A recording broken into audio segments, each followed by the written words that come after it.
the tenure of its first full-time editor, Don Edward Legg, Texas Architect was transformed from a newsletter into a monthly magazine featuring buildings that won Texas Society of Architects Design Awards. Texas Architect's coverage was not critical, but it did advance architectural publication in Texas, although it was primarily addressed to a professional audience. In 1970, work on raising a superstructure atop this critical foundation began in earnest. Two professors of architecture at Rice University, William T. Kennedy and Peter C. Papadimitriou, produced critical analyses of architecture and urban development in Houston for the London-based journal Architectural Design. Peter Papadimitriou critically examined Houston's sprawling, low-density, unzoned suburban fabric and its characteristic building types, to question the relevance of the architectural profession's role in producing contemporary American urban space. As author of Houston's first architectural guidebook, Houston, an Architectural Guide of 1971, Papadimitriou became a target for criticism because of his commentary on the sectors of Houston in which the guide's listings were located, remarking, with supporting photographs by Paul Hestra and William Lukes, on the decay of inner-city minority neighborhoods, the spatial anarchy of retail strips, and the repetitive monotony of middle-income residential subdivisions. Papadimitriou ignored regionalism, which never exerted the appeal in Houston it had in Dallas, San Antonio, and Austin, to imply that kitsch was the characteristic architecture of the suburbanized capitalist metropolis, further enraging local architects.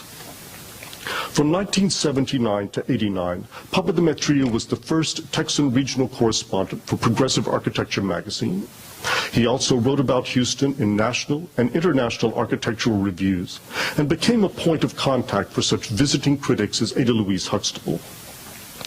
Although he occasionally contributed to Houston Home and Garden magazine, Papadimitriou's writings were primarily circulated in the professional press. Papadimitriou's role in Houston was reinforced by two contemporaries who expanded and deepened the scope of architectural criticism in Texas. One was Larry Paul Fuller of Austin, who served as editor of Texas Architect from 1975 to 85. By recruiting Papadimitriou, among others, to serve as contributing editors to Texas Architect, Fuller introduced critical commentary and reflection on issues of urban design, historic preservation, architectural education, and architectural history. Texas Architect brought architectural debate to a statewide professional readership. Subsequent editors of Texas Architect, Joel Warren Barna, Vincent P. Hauser, and Stephen Sharp, continued Fuller's practice of expanding the magazine's critical perspective. The second contemporary was David Dillon, an English professor who, in 1980, wrote a cover story for the monthly The Magazine of Dallas, provocatively titled, "Why is Architecture in Dallas So Bad?" In 1981, the Dallas Morning News hired Dillon to serve as its first full-time architecture critic, a position he retained until he retired in 2006. Like Papadimitriou, Dillon also became a contributing editor to Texas Architect and a regional correspondent for Architecture Magazine and Architectural Record. Dillon demystified architectural criticism in Dallas. He demonstrated that the goal of criticism was not stylistic commentary, but a clarification of the processes through which decisions are made about how the public landscape is shaped. Dillon's writings about architecture, landscape architecture, urban design and planning, and historic preservation made it possible for work in these fields to be debated and discussed intelligently in Dallas, not simply within professional circles, but by a wide public audience. The sequential collapse of Texas' economy after 1982 had an inverse relationship to the emergence of new organs of architectural criticism. In 1982, the Rice Design Alliance in Houston, founded in 1972 to promote a public culture of architecture, began publication of SITE, the Architecture and Design Review of Houston. Although SITE, like the programs of the Rice Design Alliance, was addressed to a general audience, it drew heavily on the architecture faculty of Rice University and the University of Houston for its editorial direction and content. At the University of Texas at Austin, the Dean of Architecture, Hal Box, launched Center, a journal for architecture in America in 1985. Its volumes appearing at intervals under the editorships of University of Texas architecture professors Lawrence W. Speck, Michael Benedict, Anthony Olofsson, and Kevin Alter, have covered a wide range of topics, from regionalism to value to God. Joel Warren Barna demonstrated the existence of an architectural critical network in Texas as he transited from the editorship of SITE from 1983 to 85 to that of Texas Architect 1985 to 95 to the post of regional correspondent for progressive architecture and author of one of the most acclaimed and critical books on architecture in Texas, The See-Through Years, Creation and Destruction in Texas Architecture of 1992. As this survey shows, the tradition of architectural criticism in Texas consists in a random, fragmented, and disconnected sequence of events, initiatives, and personalities that depended on cultural networks, primarily architectural journals published outside Texas, to gain sufficient momentum to become self-sustaining. Out-of-state journals bestowed recognition on Texan buildings and played a role in formulating a consensus on the existence of a Texan architectural culture. The contingencies of the historical cycles of architectural production, such as the dominance of stylistic eclecticism before the Second World War, and the encouragement it offered for discovering regionally distinctive architectural practices, played a crucial role in shaping the contours of architectural criticism in Texas. But what the center-periphery dynamic of media coverage demonstrates is that architectural culture is local. Distant media cannot sustain cultural initiatives which need to be locally grounded.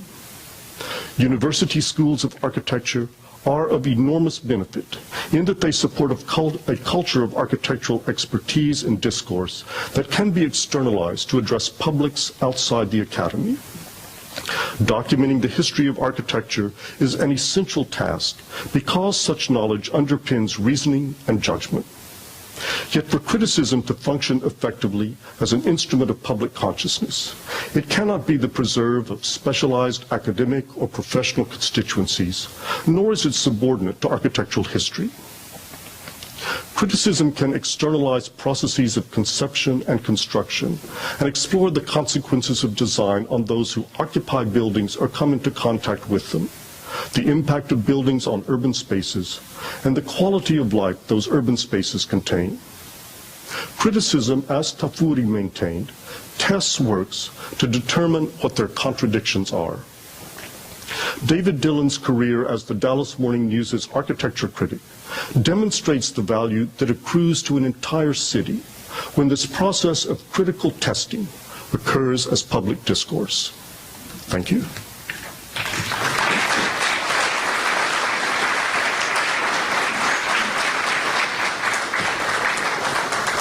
Thank you, Stephen. That is a very encyclopedic coverage of a topic that I think we don't know enough about at all. And it's a great way to kind of launch this idea that we do have a tradition of criticism in Texas, and I love this concept that it's fragmented and that we need to figure out how the pieces actually fit together. Lots of food for thought. I'd like to welcome our second speaker next, Benjamin Lima. He teaches 20th and 21st century art history at the University of Texas at Arlington. His current book project investigates how experimental and event-based work in the 1960s engaged with themes of war and other traumatic violence. He has written for many publications, including Art News, Art Lies, Art Forum, Pastelogram, Front Row, and is presented at many conferences as well. His blog and articles we have linked to from our webpage. Much of his criticism is available online, so I hope you'll follow through and read some of his writing. So I'd like to welcome Benjamin Lima.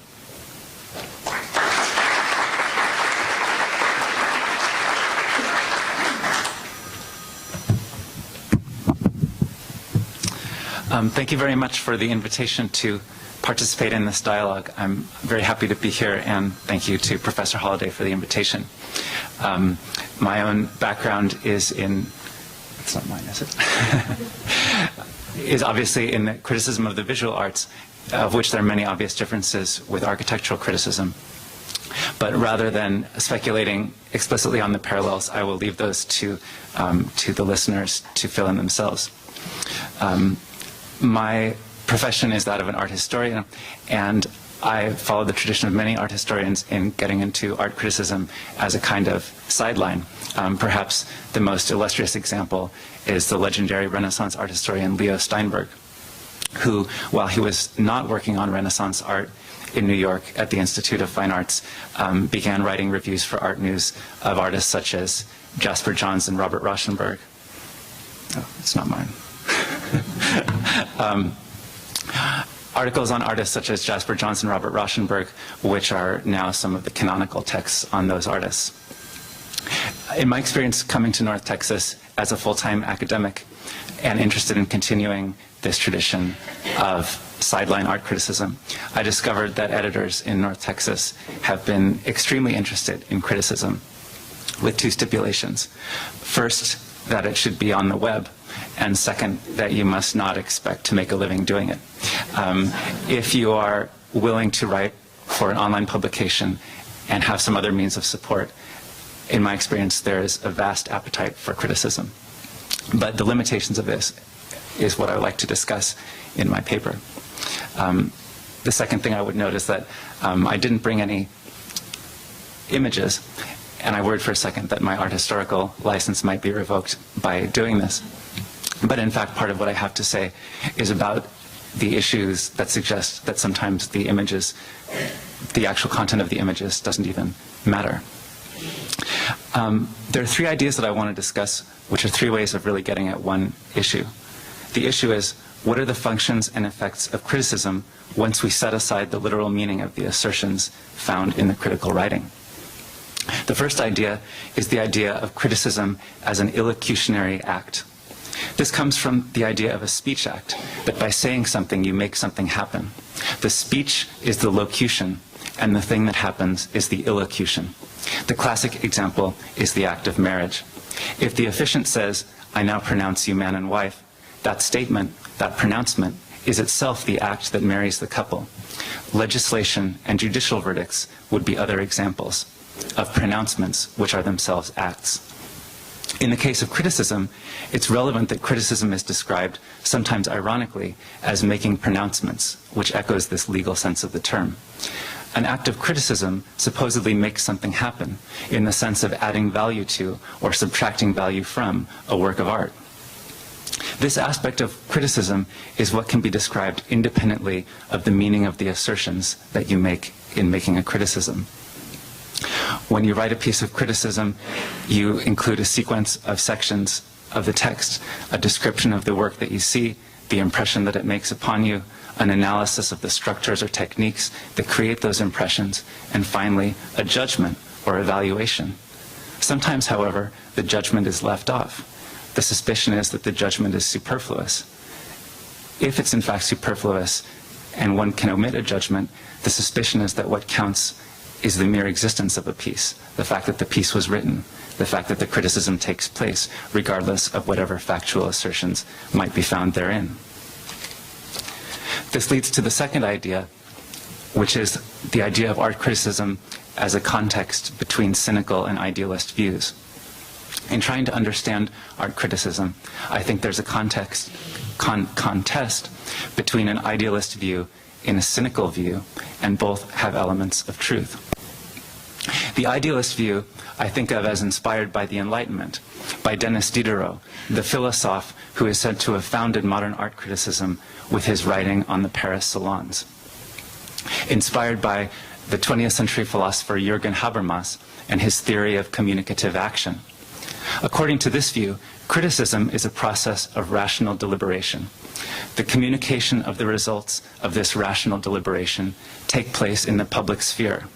In the public sphere, all interested parties come to contend and dispute. The disputes are resolved through rational argument, and the conclusions are accepted as legitimate.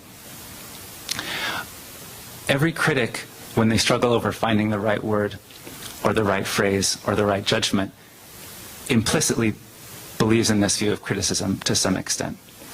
And yet at the same time, it's hard to find someone who would give this view an unqualified endorsement, especially someone who's personally familiar with the workings of critical institutions. Few people would truly say that the way criticism works is entirely about rational judgments in pursuit of truth. And yet, that desire remains every time you struggle over finding the right word or phrase or judgment.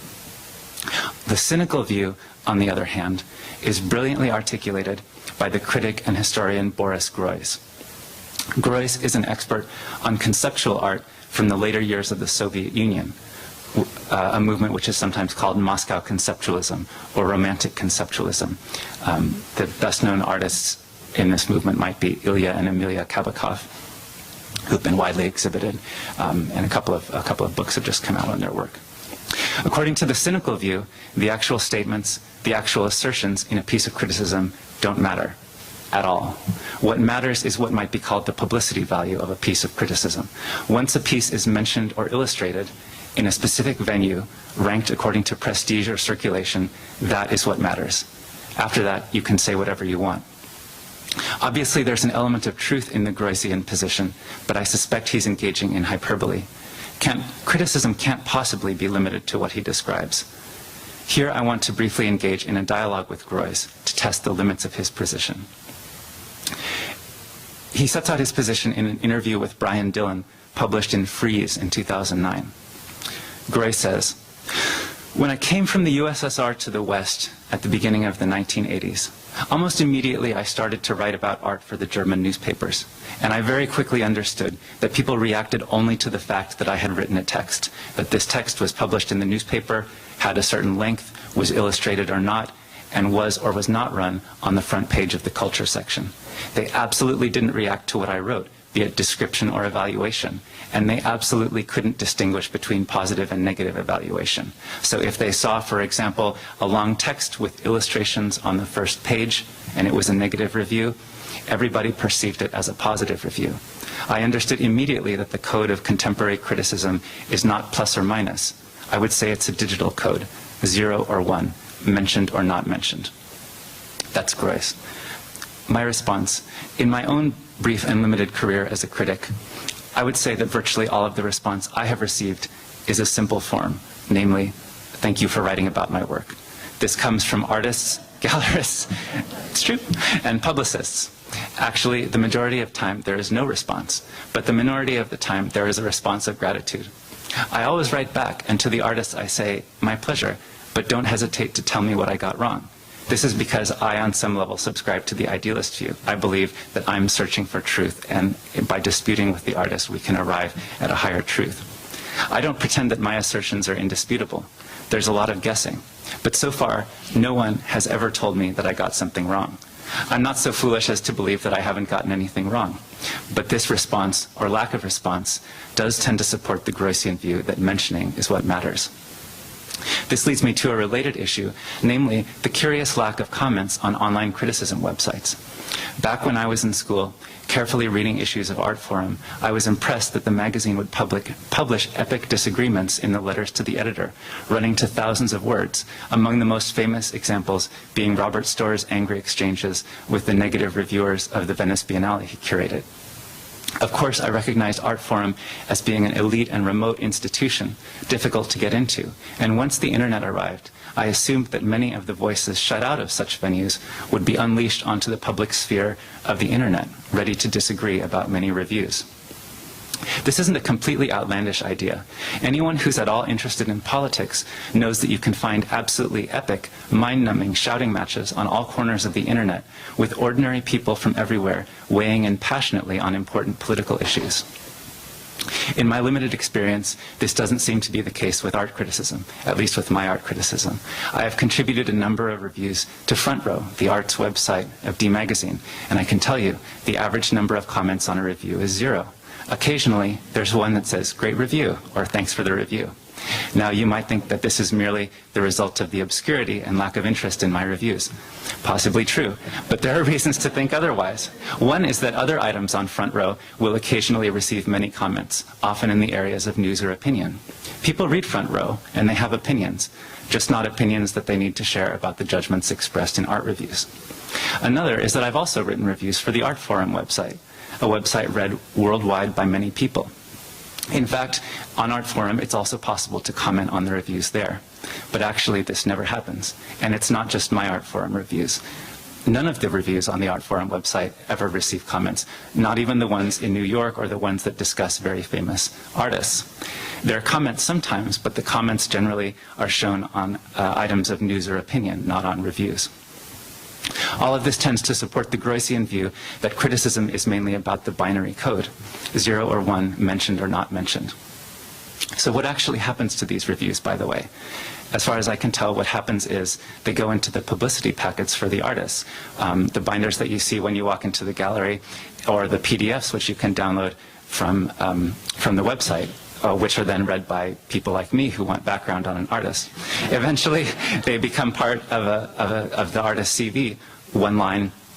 And by the time an artist's CV runs to 30 or 40 or 50 or more pages, which it can in the case of a blue-chip, well-known artist, the naive, idealistic viewer might start to wonder, who reads these CVs? Well, according to the cynical view, it doesn't matter. No one will actually read the CV, but what you can do is count up the number of pages, and if it's 50 pages, you're meant to be impressed. And you are. I am.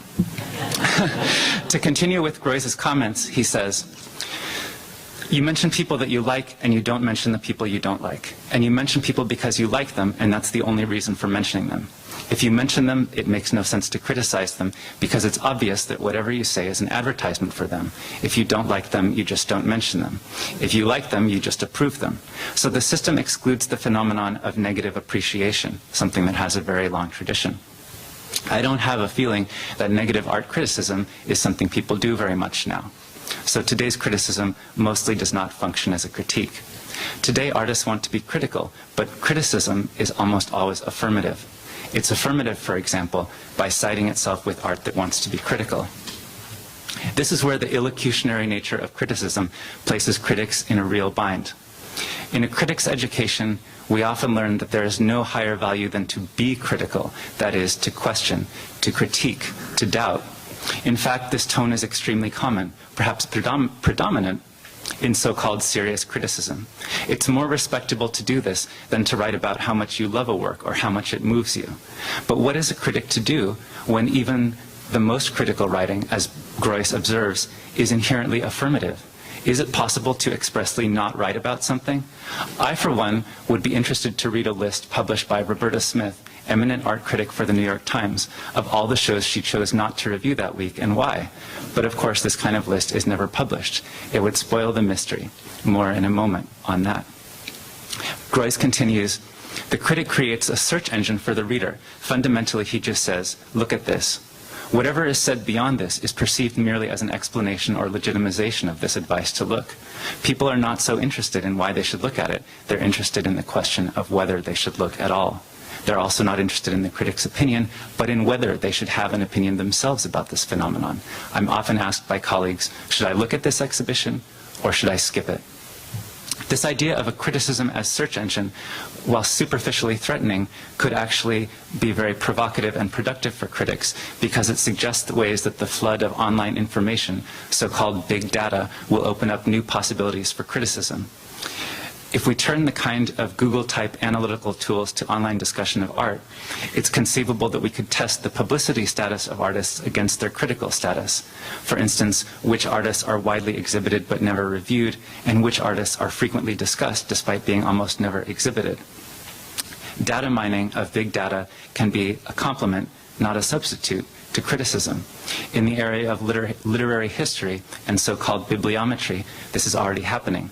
Literary scholars can mine the archives of Google Books to determine when certain terms start appearing in literature and when they disappear.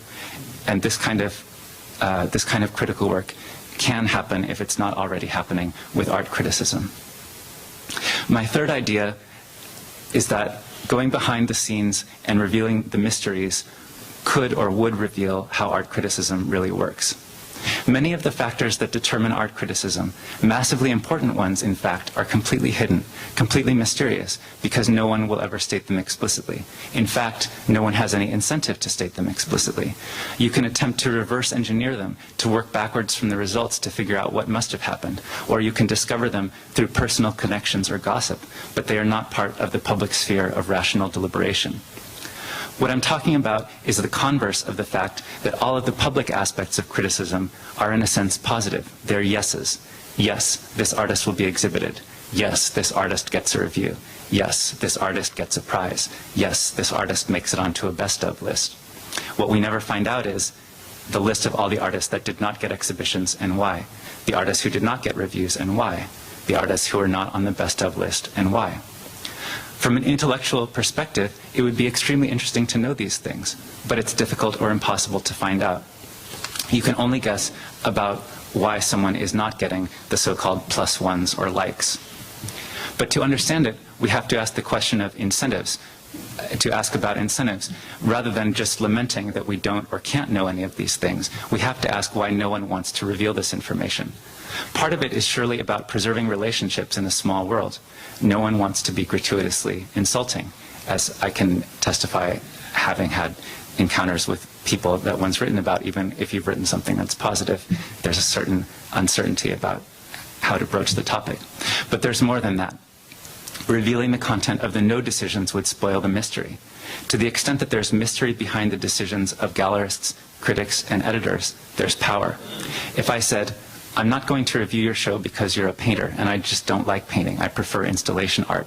That would reveal my position to be based on a mere matter of personal taste. I would sacrifice some of my authority as a critic. By not stating my reasons for a no, I preserve the possibility that they are based on some kind of purely idealistic Olympian judgment of quality, rather than on my whims or preferences, or the fact that I just wasn't able to get to the show that week. In addition to the comment about great review or thanks for the review, the single most common other reaction that I receive to criticism is, how do you decide what to write about? How do they decide what gets reviewed? Will you write about my work? And I can testify that as a critic, it's much easier to preserve the mystery than to try to give someone an honest answer. But furthermore, as a critic, when I have contact with editors, they also prefer to preserve the mystery in dealing with me. Sometimes if I send a list of 6 candidates for a review to an editor, they will say yes, no, no, no, no, no, and that's all I get. I'm left to imagine, in the same sense of mystery that everyone else has, why they chose one and not the other. Furthermore, giving genuinely convincing answers as to why something is not worthy of review is very difficult, personal relationships aside. Is a piece derivative? Well then, isn't every work of art derivative of something? Is a piece uninspired? Well, what exactly does that mean? How do you measure whether something is inspired? Is it ugly? Maybe it's trying to be ugly. Is it not intellectually stimulating? Isn't most art in the world, including much art in museums, not necessarily intellectually stimulating? Isn't it enough for a work to be visually stimulating? And if someone created it, doesn't that imply that any work of art was visually stimulating for someone? My point is that proving something is not worthy of critique is much harder than proving that something is worthy of critique, because you can't prove a negative. There might always be something overlooked that shows it actually to be worthy of critique. And anyway, once you start down this road, you run back into the problem that merely discussing a work counts as a point in its favor, so you've lost the battle already. The bottom line is that the entire negative side of the critical ledger, what is not worthy of being shown, reviewed, or collected, remains a mystery and must remain a mystery. There are understandable reasons why this should be so, but it does handicap our understanding of the full picture of critical judgments and how they work. To briefly put on my art historian hat, the same problem is present in the art history curriculum. There have been many debates about inclusion, what needs to go into the canon, what needs to go into the textbook that undergrads use for Art History 101. There are lots of good reasons to expand the canon. In the last 30 years, the canon has been expanded to include more non-Western art and so forth. But the school year hasn't gotten any longer. There aren't any more hours in the week. Things need to get dropped. Something needs to go to make room for the new additions. And yet, historians are strangely unenthusiastic about openly discussing what needs to be cut out to make room for the new additions. Off the record, someone will say, I'm not going to cover this boring, pedestrian, third-rate academic painter. I'm going to cover a piece of mass culture, like a comic book in my Art History 101. But even within the protected sphere of academia, these judgments tend to remain off the record. Surely it's worth understanding who gets dropped and why. But you will look in vain for published articles discussing who's been dropped from the canon. No one really wants to talk about it. So I think in art history, as in art criticism, and I assume in architectural and design criticism, unless we understand the illocutionary as well as the locutionary side of the critical act, unless we fully address head-on and answer the cynical view of criticism, and unless we fully consider and try and fill in the gaps about the negative side of criticism that remains mysterious, remains unknown, we will never fully understand the critical process. Thank you.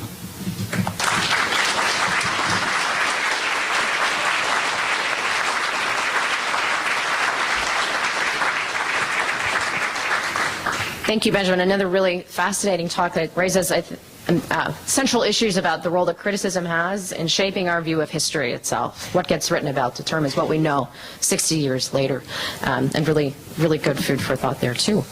Our final speaker this morning is Scott Cantrell. He is the music critic for the Dallas Morning News since 1999, and he also writes about art and architecture. During 10 years at the Kansas City Star, he covered architecture as well as music, including openings of the Bilbao Guggenheim and arts facilities across the country, and the competition for the expansion of the Nelson Atkins Museum of Art. Before that, he worked at newspapers in Albany and Rochester, New York. He's a former president of the Music Critics Association of North America. He's also written for the New York Times, the Grove Dictionary of Music, and many other publications, including Gramophone, BBC Music, and Symphony Magazine. Please help me in welcoming Scott Cantrell.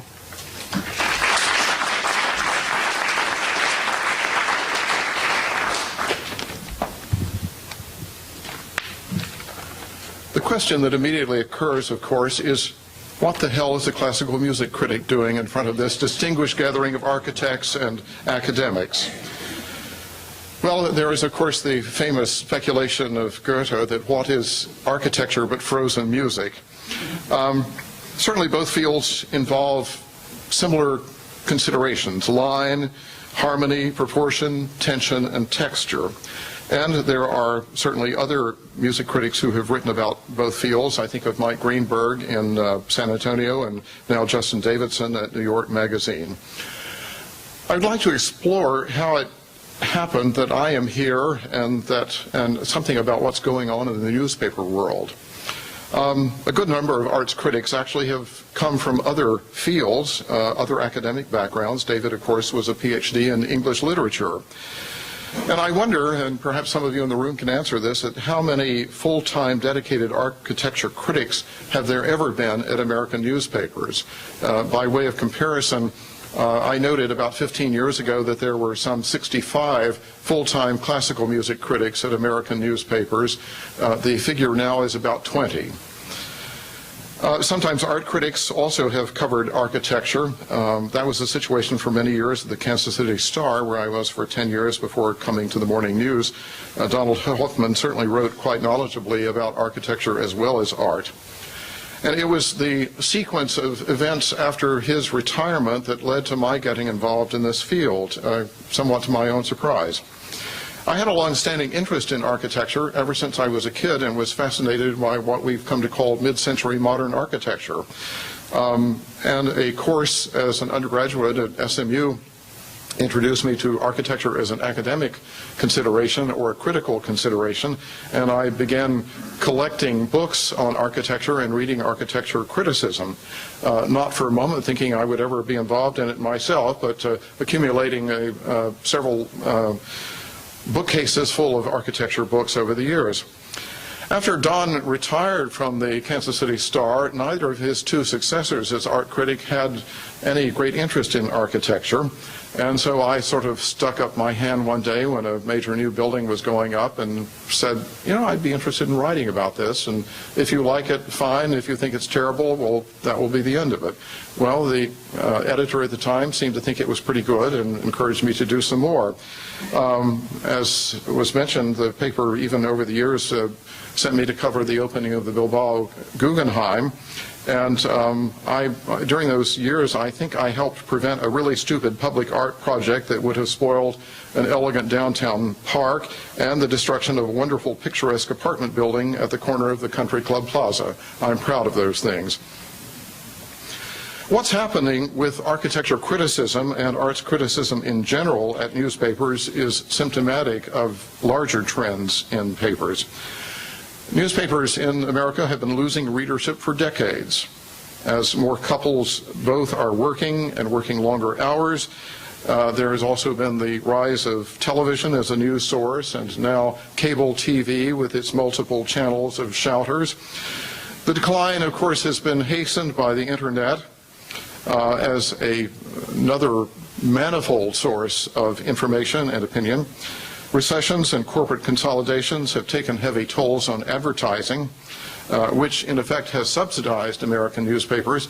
Newspapers in Europe have always been much more expensive than American newspapers because advertising has in the past carried much of the weight of the cost of producing and distributing newspapers. And as advertising has declined, that has taken a hit. Also, periodic big jumps in the cost of newsprint and gas for delivery have taken their toll. So I suspect the readership of the Dallas Morning News today is probably about half what it was even 15 years ago. And declines have been worse at some other newspapers. The toll these factors have taken on revenue has been catastrophic, and newspapers have been exploring alternate revenue sources. Alternate publications like F.D. Luke's, in which I had an article on the last issue, the current issue, on the Calatrava Bridge, and I have one coming up on the hot subject of the day, Museum Tower. They're also beginning to charge for online content, and the Dallas Morning News was one of the first papers to do so. People, of course, have complained about this, but we respond that it costs money to gather and produce news coverage, and the money's got to come from somewhere. So just out of curiosity, how many people in the room here subscribe to a daily newspaper? Ah, very good, very good. Well, the rest of you are part of the problem. Papers have also been considerably raising subscription prices, as you know, if you're a subscriber to the Dallas Morning News, again, to make up for lack of other revenue streams. I'm still, I must say, proud to work for the Dallas Morning News when I read the political coverage that has been, I think, quite substantial. And if you go, I mean, everybody in every city complains about his or her newspapers, but go to other cities and I think you will see that ours has actually survived better than the vast majority of them, even in a few larger cities that I won't name. Well, the impact of this reduction in revenue and decline in readership has been disastrous on staffs. The Dallas Morning News in the last 10 years has had 4 rounds of layoffs, Mike, at least 4, and a couple of buyouts.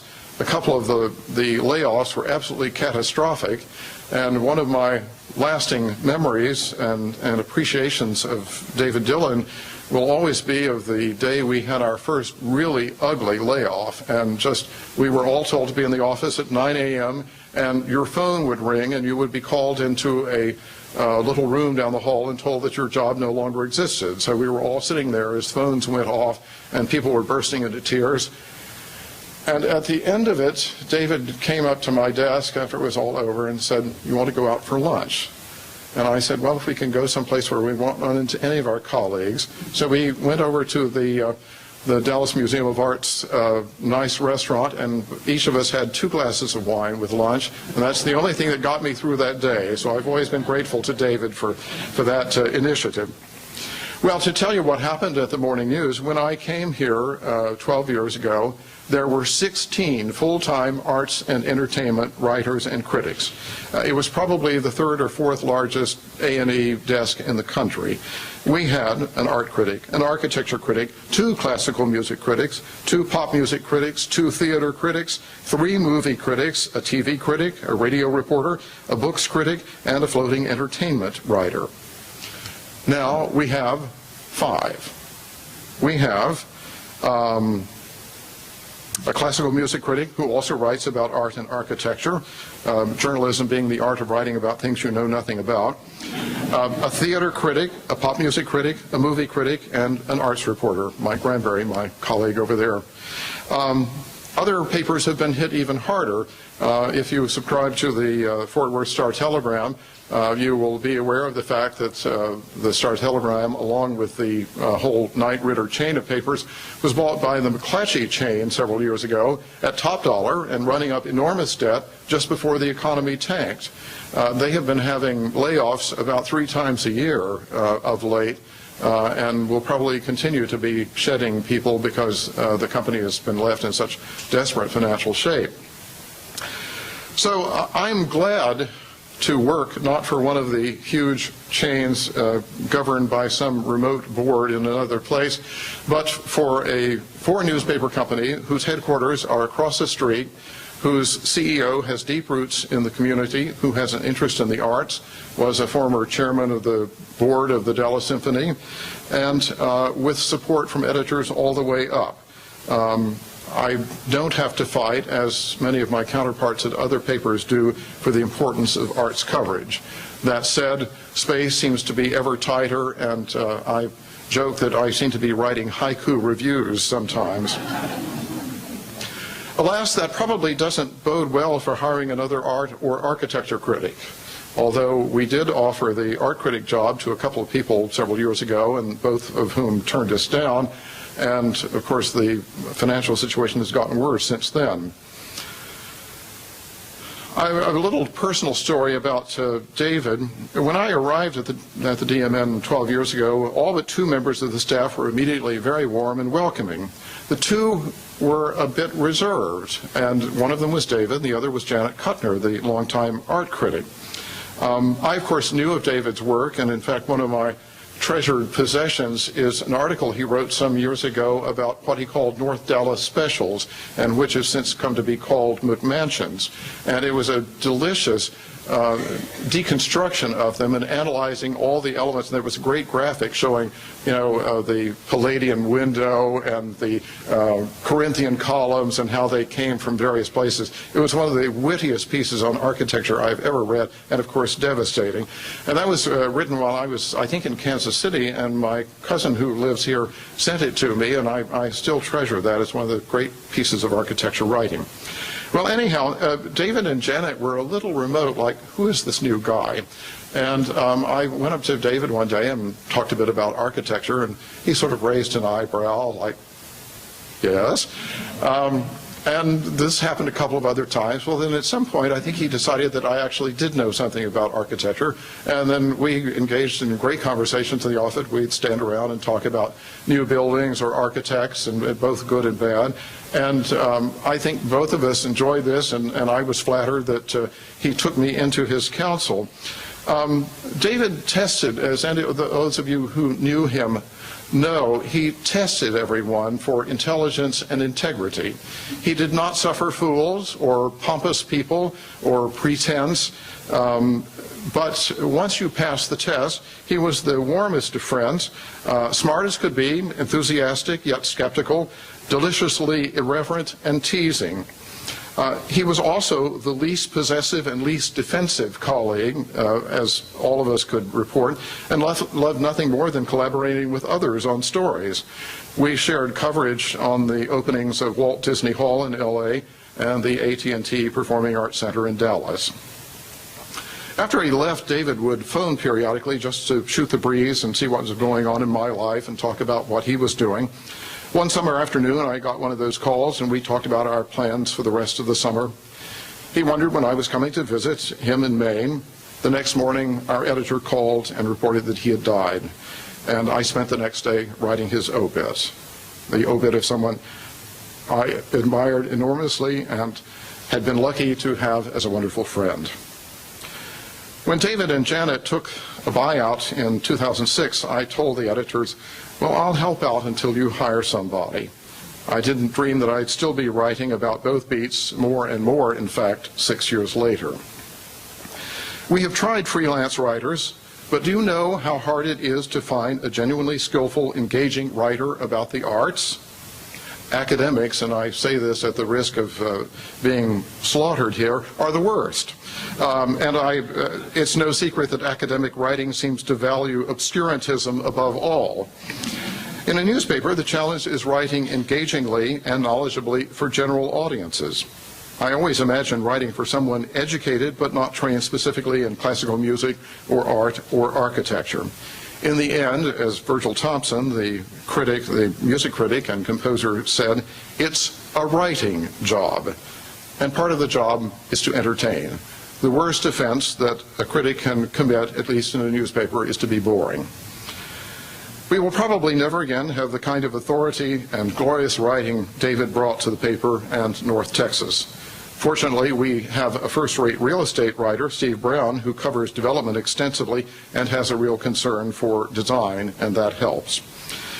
Not in my wildest dreams could I be another David Dillon, but one of the last times I saw him, he said, "It's up to you now. I'm just trying to keep the subject on the radar." Thank you.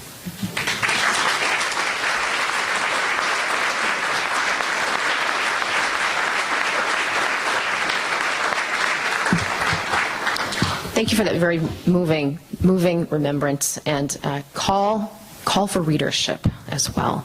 If I can have all three speakers come up to the table, we can take questions and have a little bit of discussion.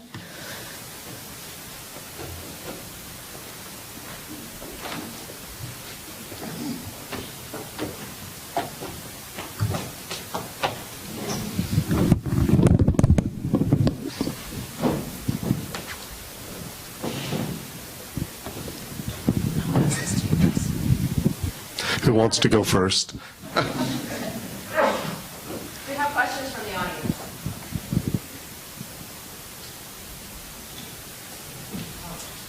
We've all talked about how maybe it's changing. How have readers changed in the sense of how your work is perceived by the readership? And do you write differently now than what you've done in the past? I don't sense that I do, and maybe I'm missing the boat that the readership has changed in ways that I don't know. But I think in some papers there has been pressure to dumb down writing. I'm glad to say I have not experienced that. Anything else? Well, I obviously can't speak about the past with much authority, but I'm one of the things that I'm optimistic about is, as an academic, that there are in many academic fields professors, usually those with tenure and stature, who've decided to start blogging or writing online and sort of sharing their expertise directly. And I find this absolutely fascinating and extremely valuable. Unfortunately, for whatever reason, and I really don't know why, it's not so much the case in the arts. It's more among economists and other sorts of people. So I'm hopeful that this sort of practice of having academics write directly for the public is encouraging a kind of more informed readership who might learn something from these academics. But again, I don't think it's happening in the arts as much, and I really don't know why.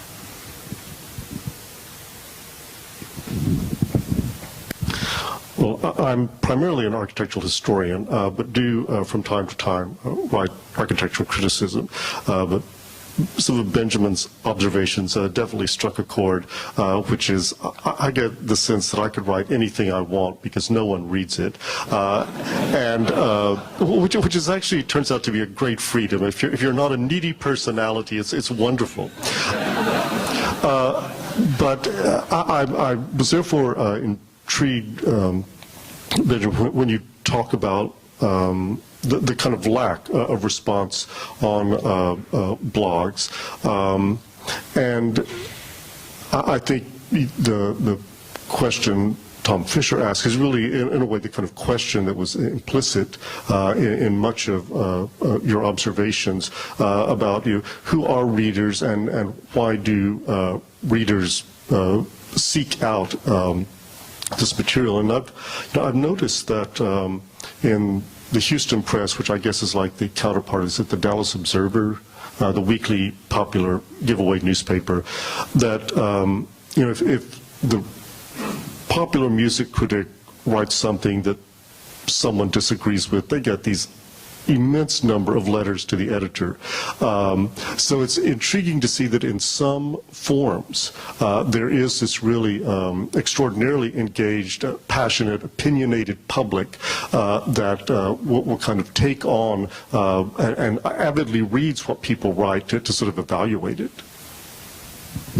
I will say I had an interesting experience recently with that F.D. Luke's piece I wrote on the Calatrava Bridge, in which I pointed out that it's sort of a knockoff of some bridges that Calatrava had done earlier, and others have pointed this out, but I explored it a bit more and pointed out that Dallas had some history of getting architecture that wasn't quite what it was touted to be.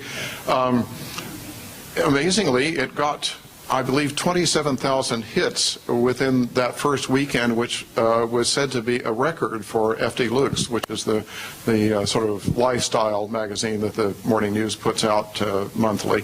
So I think there is a lot of interest. Also, there was a lot of reaction to the piece I wrote on the new Omni Convention Center Hotel, our little bit of Las Vegas. So I think actually architecture, high visibility architecture, pieces about high visibility architecture does tend to get a fair amount of response. Art reviews, virtually nothing. Classical music reviews, here and there some.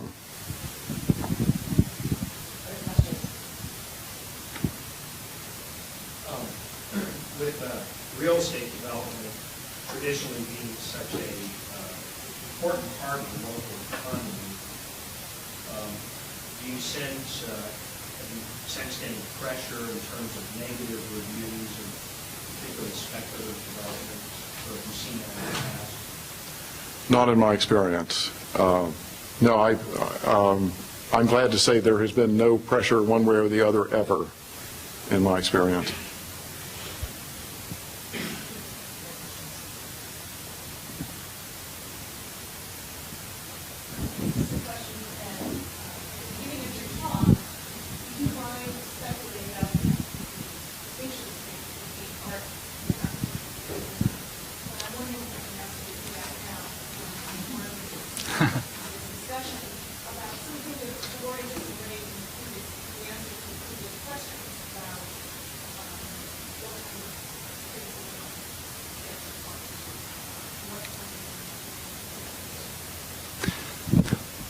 Well, I was hoping to avoid embarrassing myself more than necessary, but I might have to do that a little. I mean, I think one of the a naive answer might be that the sheer amount of capital, of the stakes involved with even the most minor piece of architecture is on the level of some of the most expensive blue chip art. If I go to a very small show by a small artist in a small gallery, it's something that is not as capital intensive as even let's say, a minor building. So I would imagine that the level of public interest, the financial stakes, are less for my field, which could be both better and worse in a way. And then the other thing I suppose might be kind of a parallel with that would be the relationship between the aesthetic experience of the thing and all of the social relationships that surround it, which have been discussed somewhat already. I know that in the world of visual arts, a huge part of that as well is this is the kind of the social side of it. For instance, we had the Dallas Art Fair, and with things like that, there's a lot of social relationships that go into that. I try to stay as far away from that as I can, and kind of just shut it out as much as I can. But I don't pretend that it's not important or it doesn't matter. I just prefer to kind of not think about it. And I would certainly assume that sort of thing, the question of what gets developed and who gets hired and who gets commissioned and the relationships among architects and patrons and so forth is essential in architecture as well. But of course I don't have a direct knowledge of that as much. I have a related question in our direction which has to do with what happens when you have a specialist in one field reviewing objects from many fields. Because in one way, it's a wonderful thing, because why should a specialist be the only one to talk about? Well, I swore long ago that I would never become one of those all-purpose arts writers. Never say never, I guess. Certainly, there are plenty of people in this room who know more about architecture than I do. I have observed it over the years. I've read a good deal about it. I don't know as much about building construction issues as I wish I did, and my hat's off to David Dillon, who once he got seriously involved in this, went back and took some architecture courses, and had I a little bit more time, I would do it as well. On the other hand, I've certainly known of people from other disciplines writing very knowledgeably and provocatively about their non-specialist fields. I think of John Simon, the theater critic, and there's a book of his music criticism, and he admits right up front that he doesn't read a note of music, and yet he writes very perceptively about music, and I would gladly read him. So it's perhaps not an ideal situation, but sometimes, I know when I used to be an organist, and I would sometimes have a violinist or a pianist come listen to me play, and I would find their feedback very useful because it would be sort of out of the obvious answers that I would get. So I think there's something to be said for it. Whether it's ideal or not, I will leave to others to decide. Actually, this is not a question, but and I want to build a house here, in the Cantrell. And it was on Park Lane, it was about to be fallen, so this was about to be torn down. And he wrote a prayer that actually saved it. So it has the power of the word. The power was from a PhD in religion psychology. So I believe it. And that was the perfect example of that. Well, and I think that kind of wonderful tribute to David speaks to the extraordinary power that a critic can wield in sort of changing the course of history. And it also, I think, the sort of question of readership also reflects back to like why you write, and I think you really don't have to have special knowledge or kind of expertise. There are lots of people with expertise who probably have very boring ideas about the fields in which they are expert, but you have to love what you write about, and I think that's what would set aside your passion for music sort of overflowing into architecture and other subjects. David going from English literature to architecture and urban design and planning, I mean, which are a whole kind of array of different disciplines, but it is this kind of love and concern for the world and its objects. And I think when you're able to communicate that in a powerful way, you find a readership. I think passion is exactly the most crucial element, and whether you're right or wrong, to have passion. We have time for one more question.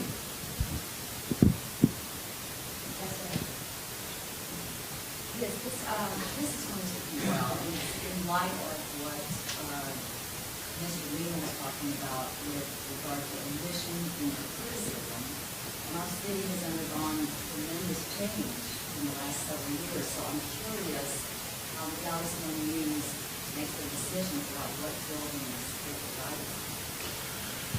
Well, yes, there are many more that could and should be written about. It's become a matter of triage in all our fields because space is limited and bodies are limited. In my case, there's only one to go around. But certainly, yeah, and it means, you know, David used to write about very small projects as well, and wonderfully and affectionately. That's harder to do at this point, so it sort of becomes the high visibility products, the convention center, the AT&T Performing Arts Center, what else is the Perot Science Museum, which I have written about when it was originally unveiled, the plans for it, and look forward to writing about more. But it's pretty much my decision. I mean, no one's telling me you have to do this. And I'm open to suggestions if, anytime there's something that you think ought to be covered, by all means, email me, and my email address is with everything I write in the paper. And, it may or may not be practical to do it at a time, and it depends on what else is going on. But certainly anybody in this room may see things that ought to be written about, and I'd be interested to hear about it. Well, thank you very much to all of our speakers for a great start tomorrow morning.